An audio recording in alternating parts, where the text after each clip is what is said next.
Hey, 30-1s, here is your final lesson in 30-1. You're almost there. So we're going to end off the year looking at something called binomial theorem. Okay, we know what a binomial is, so let's figure out what the theorem is that goes along with some binomials. How the binomial theorem works is this. So let's say that we were asked to expand a binomial, x plus y, to the exponent n. Okay, and it says n ranges from 0 to 4. Okay, let's take a look at how this goes. Well, x plus y to the exponent 0, well, that's the easiest one, right? Anything to the exponent 0 is 1. X plus y to the exponent 1. Okay, that's pretty darn easy too. That's just x plus y. X plus y to the exponent 2. Well, we know that's x squared plus 2xy plus y squared. Not bad. But when we start getting to x plus y cubed and x plus y to the exponent 4, this starts to become very painful. So I'm going to start looking at this and go, okay, this is x plus y times x plus y times x plus y, which is equal to x plus y times the line above. Okay, I'm getting there. This is going to take a while to simplify down, and so you can see as soon as I'm only at exponent 3 here, and I'm already kind of getting a little bit frustrated with having to do this. Like, this is a lot of work, isn't it? So I'm just simplifying this. Now I'm multiplying everything by the y. Okay, this is taking a while, but I can do it. Okay, keep simplifying. What do we end up with here? Well, we end up with x cubed plus 3x squared y plus 3xy squared plus y cubed. Okay, that was only exponent 3, and that took a long time. I certainly don't even want to do this to the exponent 4. Well, what the heck would it be? How long would it take me then if I made this an exponent of 99? Oh, that's going to take a long, long time. So what we want to see here is a pattern that's occurring.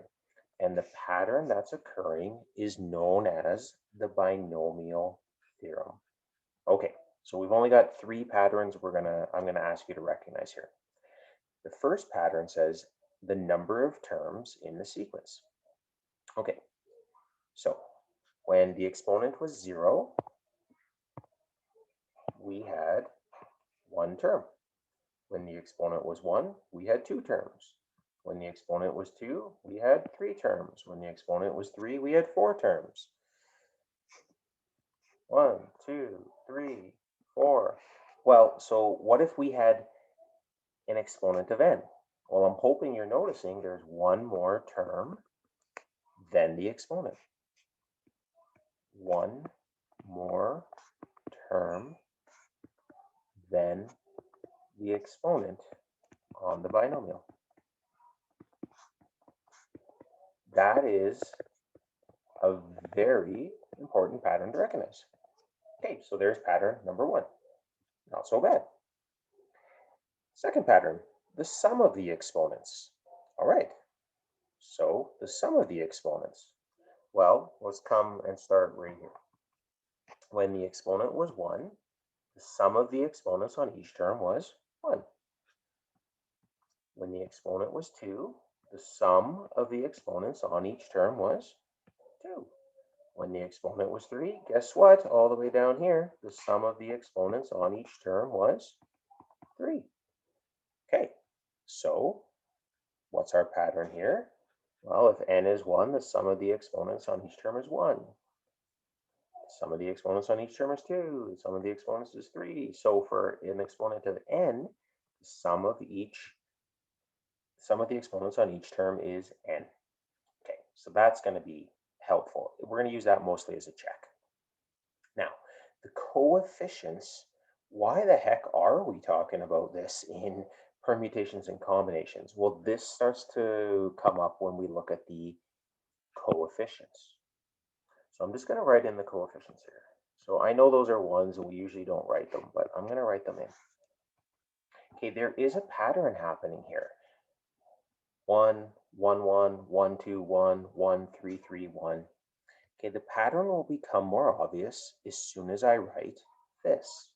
So it goes like this. 1, 1, 1, 1, 2, 1, 1, 3, 3, 1, 1, 4, 6, 4, 1. Wait a minute, where did that bottom row come from?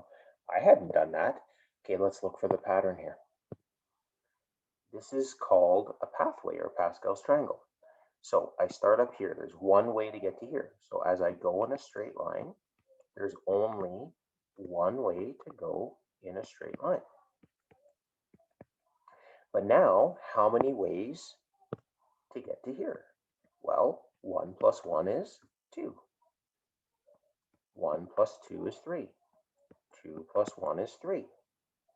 1 plus 3 is 4. 3 plus 3 is 6, and so on and so forth. Friends, this is known as Pascal's triangle if you ever played along in junior high with it. So my final row here would be 1 plus 4 is 5. 4 plus 6 is 10. 6 plus 4 is 10. 4 plus 1 is 5.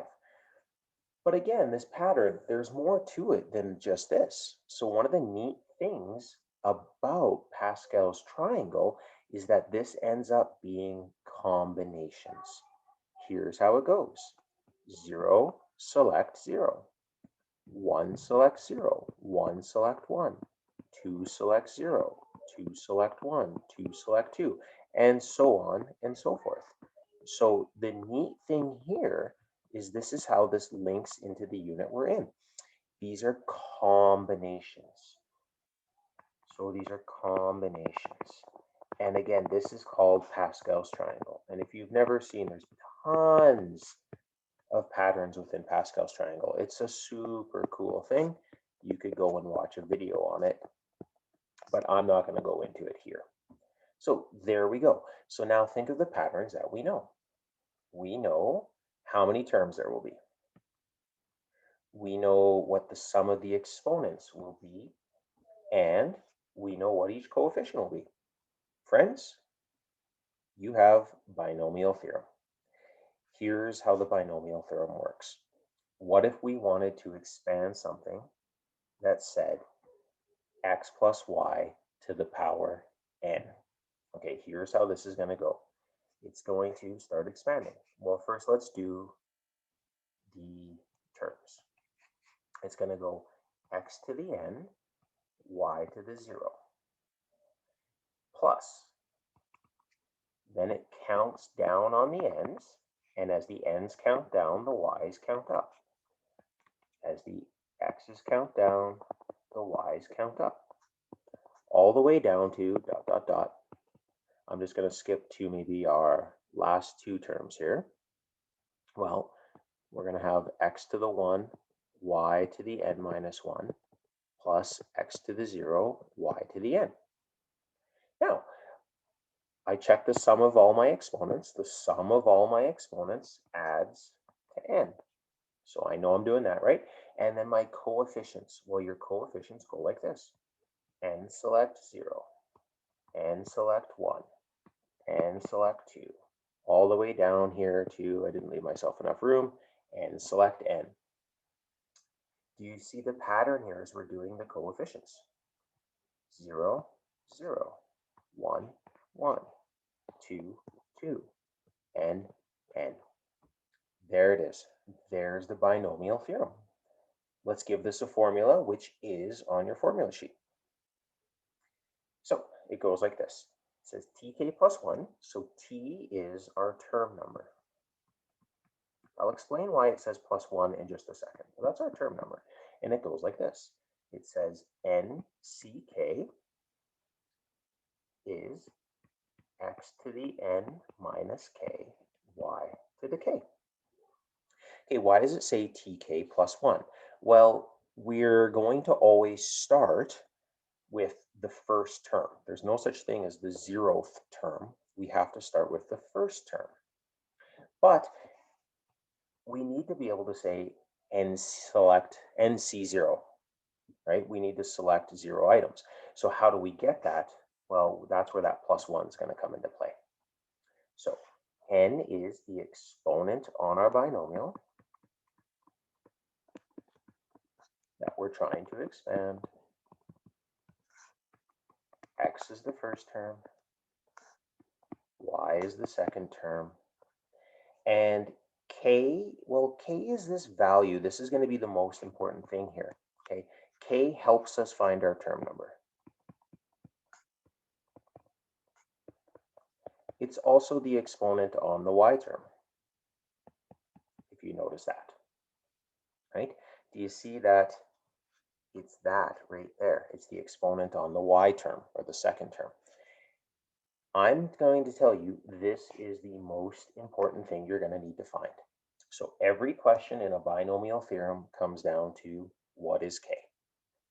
All right, it seems a bit complicated at first, but now that we've got our formula or our general term, all we really need to do, friends, is just apply it. All right, first question, which shows up on diplomas all the time. The number of terms in the expansion of this is 11. The value of B is. Okay, well, here's all I need to remember. There's one more term in the expansion than the exponent. That's it. That's all you need to know. So if there's the number of terms is 11, so what do I know then about the exponent?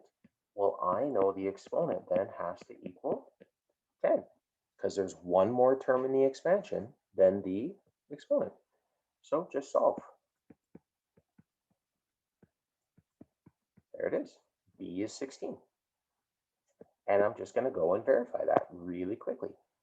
So if I sub that into our binomial, I'm going to get 16 divided by 2 plus 2. Well, guess what? That's an exponent of 10. That's exactly what I want. If the exponent is 10, there will be 11 terms in the expansion. Okay, that one shows up a lot, quite frequently on diplomas. Now, let's use the binomial theorem. You'll see how easy this is. It's all about patterns. Determine the fifth term in the expansion of x plus y to the exponent 8. Okay, write down my formula. Tk plus 1, nck, x to the n minus k, y to the k. And then what I like to do on these questions is this. Over here off to the side, I always like to write this down. And you're going to see on every question, it's all about k. So n is my exponent. It's 8. Okay, I'm going to leave k for a second. X is my first term. Well, that's just x. Y is my second term. That's just y. Won't always be that. Okay, what's k? Well, if we want the fifth term, well, I'm going to have to let k be 4 to get the fifth term. So k is 4. Now, that wasn't too difficult to figure out k, but what we're going to see is later on, it'll get a little bit more complicated. And now that you know all of this, friends, all you do is just sub in your values in to your formula. That's it. And then we just start to simplify this thing. So we get 8c4, x to the 4, y to the 4, and 8c4 is 70. There it is. So it's all about patterns here. Okay, let's try a couple more. Once you figure out that it's all about k, you're going to see that these questions, even the most difficult one, isn't really that complex. Okay, let's try another one. So we want the coefficient of the term containing x to the exponent 5. Well, what I've learned over my many years in math is if I'm stuck, write down my formula, let's figure this out. So what do we know? N is our exponent, 9. Okay, k, I don't know, I'm going to leave it for a second. X is my first term, 5x. Y is my second term, I include the negative, negative 2y. Now, what's k? Well, I don't know yet, so I'm still stuck. So I'm just going to start subbing in numbers into my formula. And it's going to happen, okay? You're going to get stuck on a question. Just start subbing into your formula, and then you can probably figure out what k is. Well, we want x to the exponent 5. Well, look at right here. If I want x to the exponent 5, this is the only term with an x in it. If I want x to the exponent 5, I'm just going to write this off to the side as an aside here. Well, what does k have to be? Well, this kind of goes back to exponentials, doesn't it? K has to be 4. That's it. Now, I know some of you were saying, I could have figured that out without writing that little bit off to the side. That's okay. When we get to a more complicated question, you might have to do what I just did. And now that we know k is 4, we just start subbing in. And the thing we need to be careful for here is, I'm just going to leave that as 9, select 4 for a second, is just a simplification. Like, there's a lot of little places we could go wrong. Negative 2 to the exponent 4 is positive 16. Y 4. And now all we got to do is just slowly keep simplifying this down. Okay, so 9 select 4 is 126. Okay, 5 to the exponent 5 is 6125. No, 3125. I'm off. X5. And so we're going to get a really large exponent here, or coefficient, I should say. That's going to happen. So don't be too surprised when you start getting these really large numbers like this. And our final term is, holy cow, looks like 60. 1, 2, 3, 4, 5. What do we get here? 6.3 million x to the exponent 5, y to the exponent 4. The coefficient that we're looking for. So it's going to happen. You're going to get some large coefficients. Don't worry about it. Again, it comes down to what is k. It really does. And so some of you said, I didn't have to write that down. I figured it out. Well, maybe let's look at an example where it's not as obvious what k is. Given this ugly-looking binomial, determine the constant term.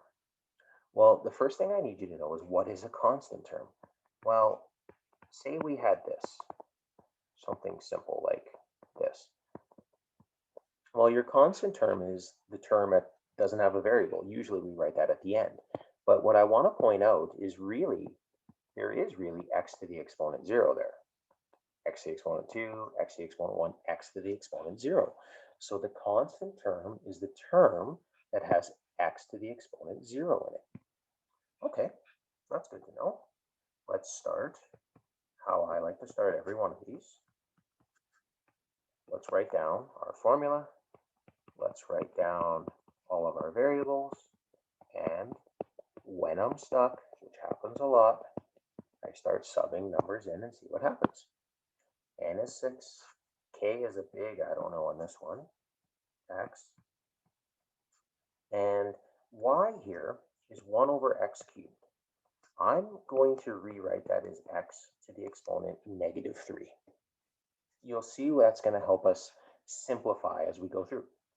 Now, I really don't know what k is here. So, no big deal. I've got a formula. I sub in my numbers. And again, there's a lot of little places that we can make mistakes here, so just be careful. Happens to me too. Okay, I look at this, and unlike the last example, I still can't see what k should be to give me a constant term, an x to the exponent 0. So, okay, I'm stuck. I don't know what to do. Well, let's just keep simplifying. So all I'm going to do here is I'm going to simplify this exponent. I'm going to bring it into each term. Don't forget to bring it to the 3, and I'm just going to write it like this. Okay, then I'm going to have x to the 18 minus 3k, and the next term, x minus 3k. Geez, I don't know, it's still ugly looking. I still don't know what k is. All right, well, I don't know what to do. Keep simplifying. So what can I do? Well, I can simplify these two terms. So I'm going to use my exponent laws. I'm going to add those exponents together. So this will end up being x to the 18 minus 6k. So I just added these exponents together here. Okay, now I can probably figure out what k should be. Just off to the side here, I'm just going to say, well, what do I know? I want this term to be that. So if my bases are equal, therefore my exponents are equal, I can quickly figure out that k should be 3. There it is. So again, it's not always abundantly obvious what k should be. So sometimes, especially on these ones where it's the constant term question, it takes a little more work. And that's okay. You just keep simplifying until you can see what you want to do. So this is the 4th term. Well, I'm happy because down here I see x to the exponent 0. Well, I know that's going to be just 1. So I know I've done that right because I've gotten rid of my variable. It's going to give me a constant. 6 select 3 is 20 times 3 cubed, which sounds like 27, which should be 540, I believe. Sure it is. The constant term in this expansion is 540. So again, friends, when I started this question, I honestly had no idea what k was going to be. What did I do? Well, I just said to myself, I don't know. Start subbing in numbers into my formula. Keep simplifying until it becomes obvious what k should be. That's it. So friends, there is the binomial theorem. It's just a lot of using a formula and simplifying. I hope that helped, and that was your last lesson. Enjoy.